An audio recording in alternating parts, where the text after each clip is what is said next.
What's going on, everybody? Happy Sunday. Anon here, and it's time for our weekly distribution update. So we're going to cover Pokemon, Magic Gathering, One Piece, and a couple of other indies. So I want to start with One Piece just because it's absolutely on fire.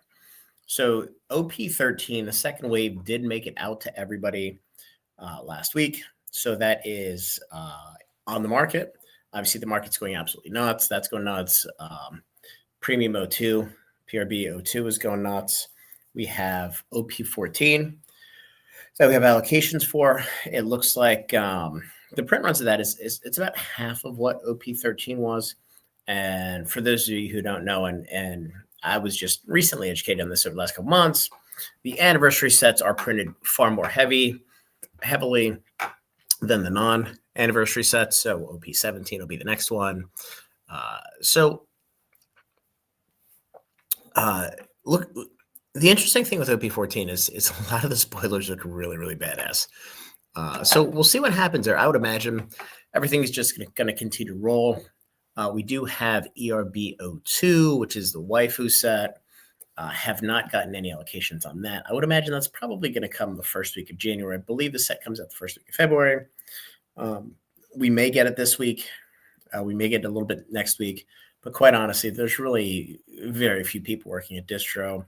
A lot of them have user to lose it PTO policies where everybody's just using as much time as they can. In fact, that's probably the majority of the reason why everything's been so delayed shipping, because everybody's trying to take their time off. Super interesting there.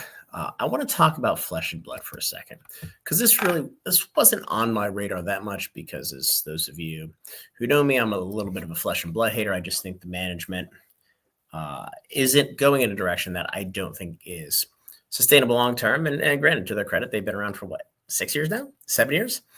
They haven't killed the game. It's been on life support a couple times. This is where it gets interesting. So they went Game Piece Army, and they almost committed suicide.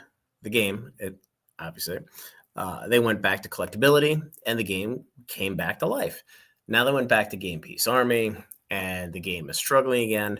And now they're going to this Compendium of Wrath set, which it's so weird, because the Super Slam set is still available at distribution, and it's somewhat of a bloodbath. But with Compendium of Wrath, most of all of the sets distribution prices somewhere between $62 and $65. This Compendium of Wrath set is $85 to $87, and the MSRP on this, instead of being like $118 or $120, $124, it's $150. In addition, they have this gold treasure pack, whatever you want to call it, that has reprints of like I have Ophidia. So they're increasing the cost of the box, but they're reprinting old, expensive cards to smash the value. Like the concept is just, it's in such conflict with itself. I have no idea what's going to happen. Everybody I know who's big into moving singles has cut their orders by like 95%, because with the whole Game Piece Army thing, and James White is just, I don't know what makes the guy tick. I have zero faith in him. I still have a lot of Everfest boxes or cases. So if anybody wants some, feel free to reach out. Super cheap. But it's going to be interesting to see. I hope it's successful.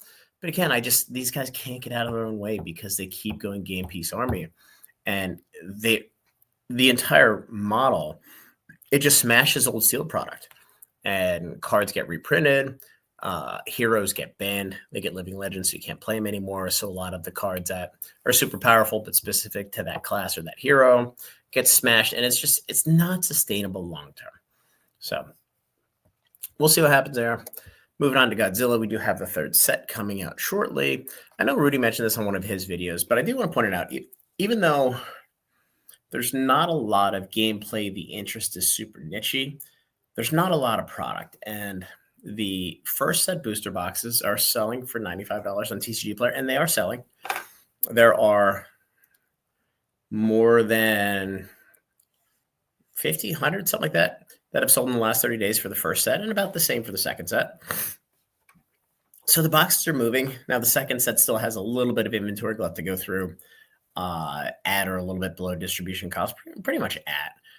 And then it was going to start to move up. So it's really, really interesting. We ordered the third set as a little bit of a spec, just so we have 5 or 6 master cases sitting around. And it looks like with the second set, they did add the super rare serialized signature card. Well, I don't know if it's serialized, but they did say that there's less than 100 in existence. And I saw one in PSA 10 sold for like 10 grand or 12 grand, which is, I don't know if it was real or not, but it's a little insane. So I assume they're going to put something cool in here. It's going to be a really interesting game of this year, just to hear what they have to say. Hopefully the Godzilla folks are there, the Toho guys, because having a conversation with Bushi more often than not is like stabbing yourself in the eye. It's just you just talk in circles and you don't get to the answer that you want to get to. But I am hopeful. Speaking of stabbing yourself in the eye, moving on to Gundam. This is another conversation I can't wait to have, and I don't think they're going to be at Toy Fair in New York in February, but they're most certainly going to be a Gamma. I think they're one of the main sponsors. What are they going to do with Gundam? So it would be really nice if we have a movie coming out or some new Netflix series, and I didn't look to see if there is or if there isn't. I kind of recall seeing something out there, but it needs a little bit of juice behind it because right now One Piece is sucking all the oxygen out of the air. But the Band-Aid game the Gundam games, it's a lot of fun. And the new Type Rising boxes, for whatever reason, these boxes they keep coming out of the woodwork, and I don't know why. And all of the big online sellers are getting their product. I assume they're getting them from PhD or Southern, potentially GTS. I know GTS is super, super hard ass. They are not ROP, and we get 0 boxes of Bandai, and we spent close to 7 figures with them this year. So they're really, really strict with this. GDO2, it looks like there's not as much interest, or the set sucks or whatever. But even if you look at the singles, and granted GDO2 has been out. Here it says BPO2. I don't know. The second Gundam set, Dual Impact, has the sell-through volume of the top cards is about 1/3 of what it is for New Type Rising. Now, granted, it's been on the market months less, but it's going to be interesting to see what happens here because I like the game. The cards are beautiful. The game's actually fun, which most card games I don't find super enjoyable. They take too long and they're clunky and whatever. But we'll see what happens. I hope things work out here. But I think they printed a little bit too much, or they just have to get a little bit of hype going. So moving on to, let's see. Let's go to Riftbound. So we should start to get the rest of the allocations for the Origins reprint. I believe there was a podcast this week with the Riftbound folks where they said they are going to be reprinting the oh my god, I just wrote Providence? Whatever the decks are that are going through the roof. I just had a brain fart. But again, I kind of look at this similar to what I saw with Lorcano with First Chapter, where it came out and there was the hype was just absolutely through the roof. Proving Grounds, that's what it is. They said they're going to reprint those. The hype's through the roof. The game producer / manufacturer / printer, whatever you want to call it, can't keep up. So the boxes are artificially inflated. I've seen a couple stores run pre-releases or pre-sales for these at $250 a box, which is it's a decent price right now. I will tell you the odds are in a year that the price of the Origins boxes will be less than what they are today. I just don't see a scenario where they don't keep hitting the market with these. And I know they have 4 sets coming out a year, and it's a fairly aggressive release. I've never seen a TCG just kind of abandon the first set that's hot and just let it run up in price. This would be the first time ever, so I would not wager on it. Spirit Forge comes out. We have our OP allocation. It looks like it's about the same amount of product as the first wave /wave 1/wave 2 that ended up being all wave 1. Now, I should say not wave 1, because we did have the pre-release shipment and then a shipment right at the release date for Origins. So there should be a healthy amount of product. Again, it's gonna evaporate. It's just gonna disappear super fast. Sorcery, I have not heard any news about reprints of Gothic.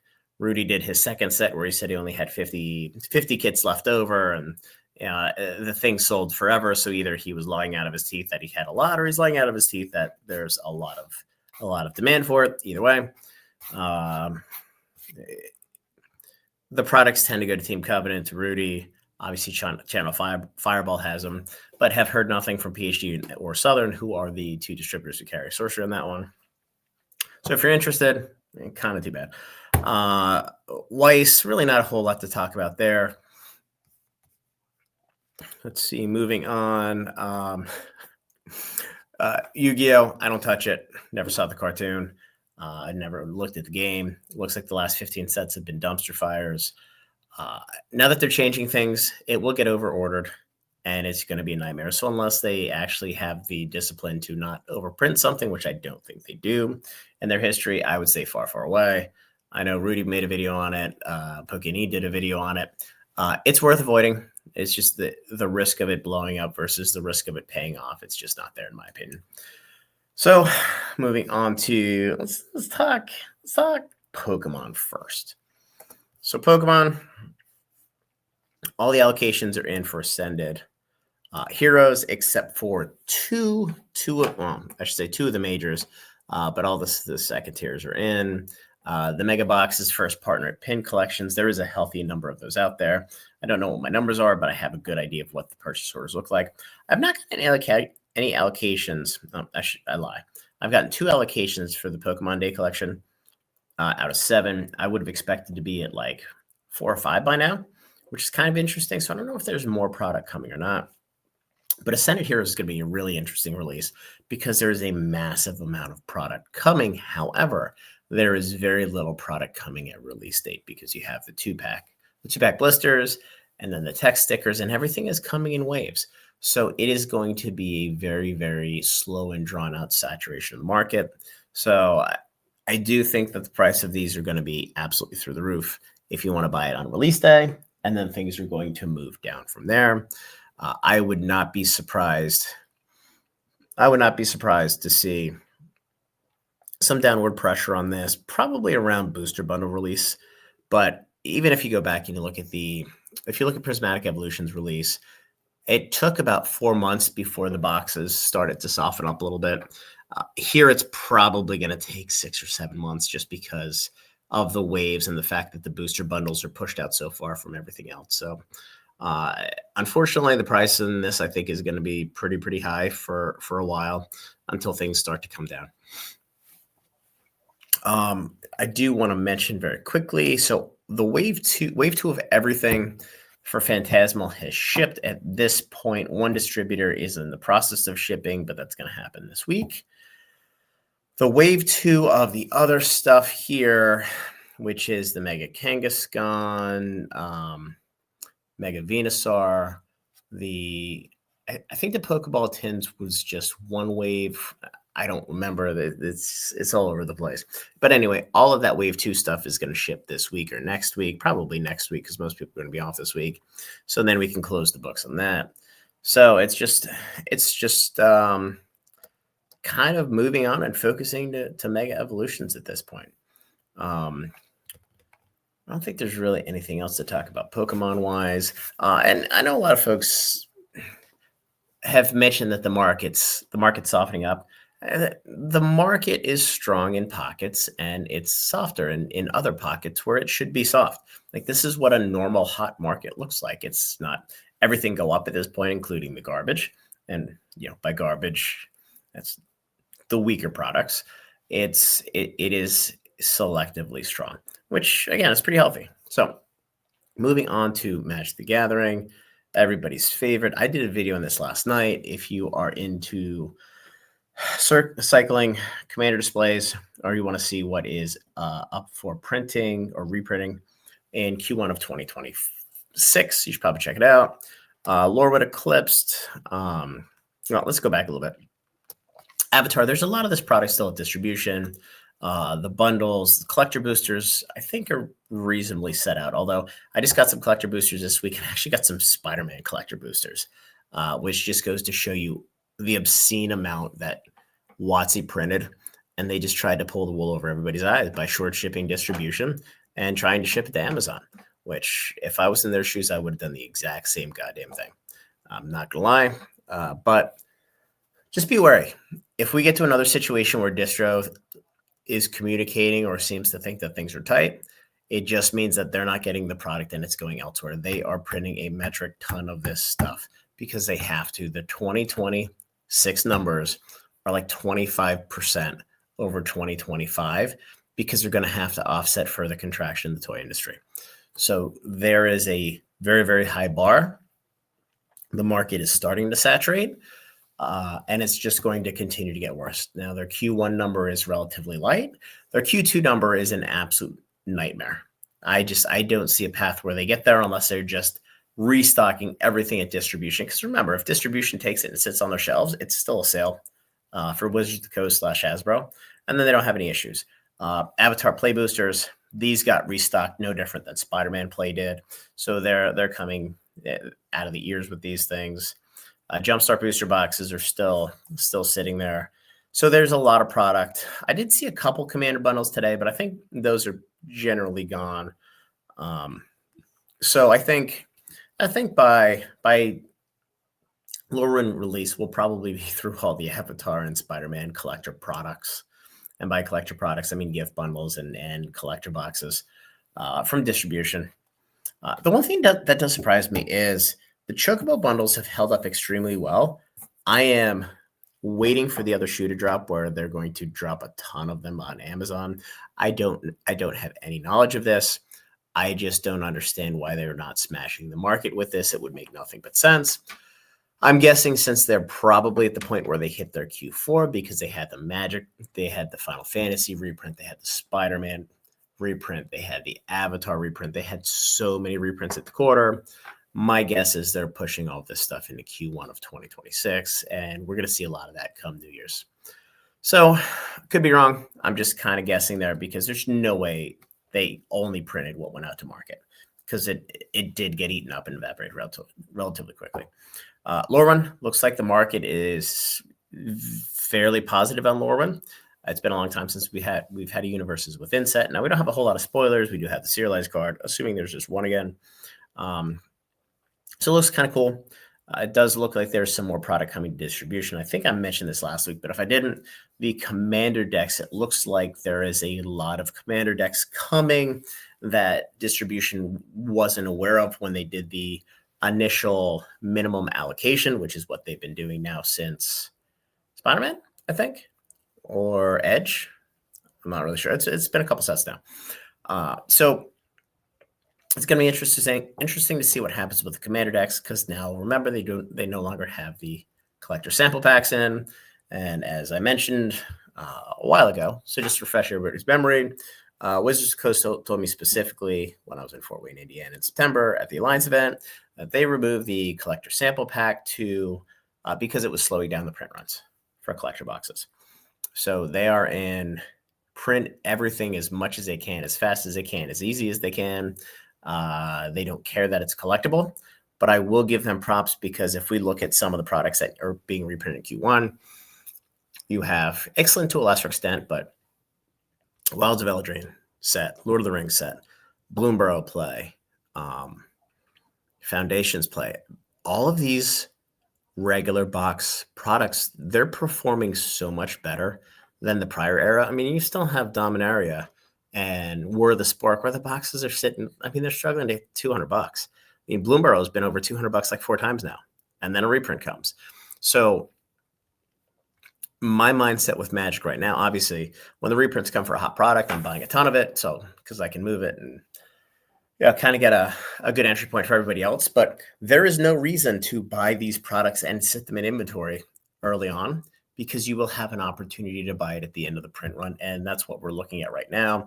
This is effectively the tail end / last gasp, famous last words, hopefully, for the new 3-year rotation. And yes, somebody's going to say, Lord of the Rings isn't standard. And my response is, they don't care. They just want to print it for 3 years. And that's it. That is the only reason they made the change, was so they could print this stuff for 3 years. Now that they're big into Universes Beyond and they can print more money. The end. Full stop. They don't care about play. So moving to Teenage Mutant Ninja Turtles. I have gone back and forth on this set. And if you notice here, Southern actually accelerated their order timeline. They want to get all these orders finalized probably before the holidays. The entire market thinks this set's going to be a disaster. It's going to be a small set. There's a lot of SKUs. There is one commander deck, and there's 4 of the same deck that come in each commander display right here. My concern is, if I don't max out this product, and look, you hope it does well. You hope that Wizards has had enough time to make the product not a complete dumpster fire. Whether they've been able to do that or not, it's anybody's guess. I'm guessing probably not. But if I don't max my orders on this product, then I'm going to not have been able to maximize my opportunities on Marvel and on The Hobbit and on the Strixhaven, whatever that is. I'm sure that'll be an interesting set. So, I'm almost at the point where I'm just going to take the plunge. You take the pain, you try to move as much as you can. And if you have to sit on some of it, you sit on some of it. But I think the risk reward of getting stuck with $100,000 of Teenage Mutant Ninja Turtles that nobody wants is far lower than the risk of getting 2/3 or 3/4 of what I actually want for the next sets after this that should be pretty good and much more positively received. Just my thought process. I know it's tough for a lot of stores because even with Spider-Man, the nerds in our LGS, they don't like it. I actually had somebody ask me if we wanted to cover carry the NFL Uno cards in the store, and I'm like, I love you, but I can't even get our nerds into comic books. So if I can't get them into comic books, there's no way they're getting into sports. It's just never going to happen. So it's going to be interesting to see what happens with this. They're going to print a lot of it. It is their Q3 set. Well, one of 2 Q3 sets.